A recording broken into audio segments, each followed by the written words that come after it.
Moving on from that story, you and Billy strike up a feud with Team 3D, also known as the Dudley Boys, regarding who's the greatest tag team of all time.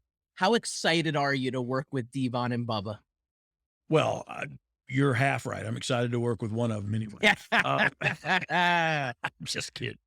Look, I'm just kidding. No, it's, look, it was natural, just like putting me and Billy back together. Now here's Devon and Bubba. It's natural to go back to that. Some very good promos, in this one too. Kudos to Bubba because he can go in there as well. Verbally and physically for that matter. But I always enjoyed working with, Devon more just because he's lazy like me. And so we would just do the same exact spot every single time. And the other two would just bitch at us because we were lazy. But it was, you're in a different town where you can still do the drop down, turn around, back elbow. You know what I mean? You still do the same old thing that worked yesterday. But yeah, no, it was a natural transgression to get, or transgression. Transition, I think. Oh, chair shot. Bong resin. Thank you. Yeah, thank you. We got to get that sound effect down. We definitely will. But yeah, it was a natural transition to go to. I have a lot of transitions to go to the Dudleys. We're going to have a future episode of Oh You Didn't Know where we talk the Mount Rushmore of tag team wrestling. And I know for me, there's going to be some arguments of the Dudleys being in that mix. Amazing team. Always has 100%. And one look, they're in the Hall of Fame for a reason and rightfully so. They recreated tag team wrestling with the Hardy Boys and Edge and Christian. I mean, there's no two ways about that. They up the ante in the game. You know what I mean? And so I always give them props. Look, people always talk about, oh, Devon's so nice and Bubba's a businessman. He wants to talk business. He wants to tell you how he feels. And I get that. I want to tell you how I feel too. I realized my feelings don't, the facts don't give a F about your feelings. So I'm wrong a lot. But like he's a little more difficult to deal with than Devon, and I don't think he would have a problem with me saying that, to be quite honest.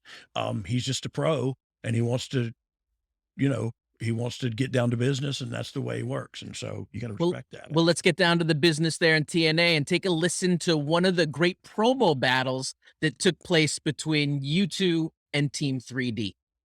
Let's go to the footage. Full Metal Mayhem. Man, you should see Bubba. I saw Bubba last week. He's an incredible show. I want to talk about something real quick. You guys know damn well that since the day we got here in TNA, we have been fighting warriors in the middle of this ring. It didn't matter who. I would bury him for having his back to the hard camera, but I come in and do the exact same. If some of y'all listening or watching don't know what that means, the hard camera is like the camera that's set in the arena that most of the time when you're in the ring cutting a promo, you look at. Bubba's got his back to it right now, as you can see, so that's no good. But I think I do the same thing, so it's too late. I already buried his stuff. All right, let's skip Bubba a little bit. Yeah, he's getting there. Here we go.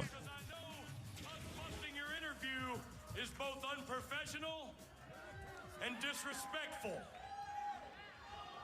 But a couple of things I heard you saying, quite frankly, troubled me, gentlemen.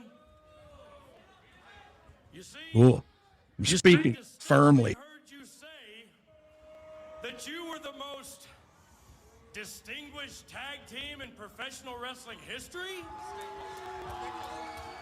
You hear that history? Question mark. I look like the guy on Counting Cars, like that old guy who makes motorcycles. Oh yeah, the Count. Yeah. You got your do-rag tied up. Yeah. Over the years too. Maybe in Vegas we can go visit the bar. Yeah, I'd love that actually. Except for that one time when we beat you for our first WWE World Tag Team title. Oh, he got you there, dog. See? Got me. You hit you with blast from the past. We Got take me. you down memory lane. a little bit. Tag team that sold A out certain Madison tag Square team Garden that sold out 47 Madison times Square in a row, 47. while another tag team That's you guys, the New Age Outlaws. The New Age Outlaws. Scratching and clawing to bring 350 people Oh. into a hall. Maybe you guys are jealous that you could never get over in that bingo hall.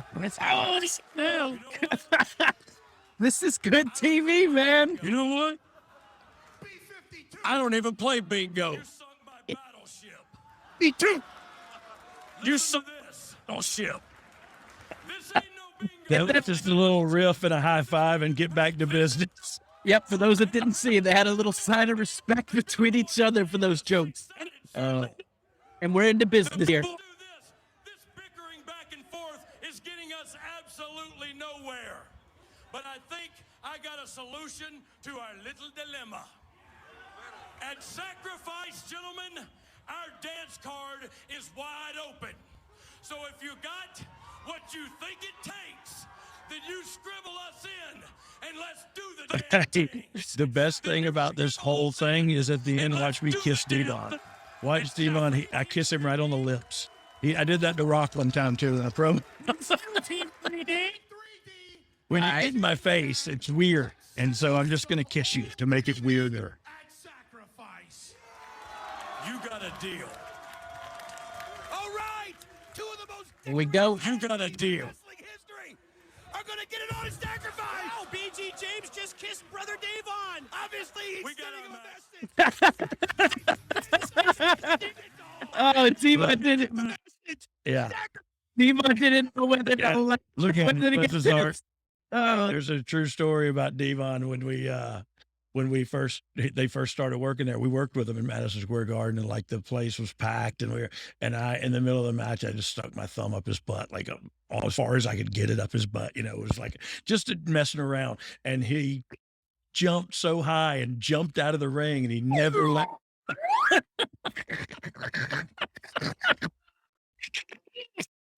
Oh, that was great. That's exactly what it sounded like when it came out. But then, like, he's never forgot that, and he'll tell me that to this day. But yeah, so look, back to the topic at hand. It was a good promo back and forth. You know what I mean? I think we had some good times, and I knew we were going to have good matches because we were just going to kind of fight. You know what I mean? We didn't have to do no tricky spots. We were just going to beat the crap out of each other with weapons, and so. talking about that, yeah, it led to that match at Sacrifice. You guys get a win over them, hitting them with the lead pipe. But at Slammiversary the next month, in the Bingo Hall Brawl, the Dudleys get their win back. Was anything different about working with them in TNA compared to the WWF years? BHB. We call it the BHB, the Ball House Brawl. What was it called? The Bingo Hall. Bingo Hall Brawl.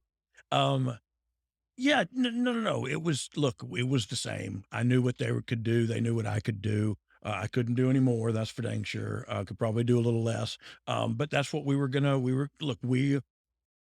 and this is going to, again, sound like I'm patting myself on the back. But apparently Bret Hart thinks Barry Horowitz should be in the Hall of Fame anyway. So I'm,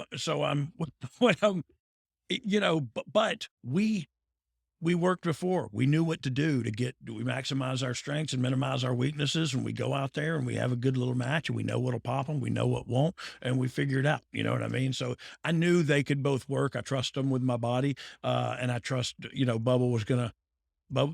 Billy and Devon weren't going to get too much mic time in. I can tell you that much. Right.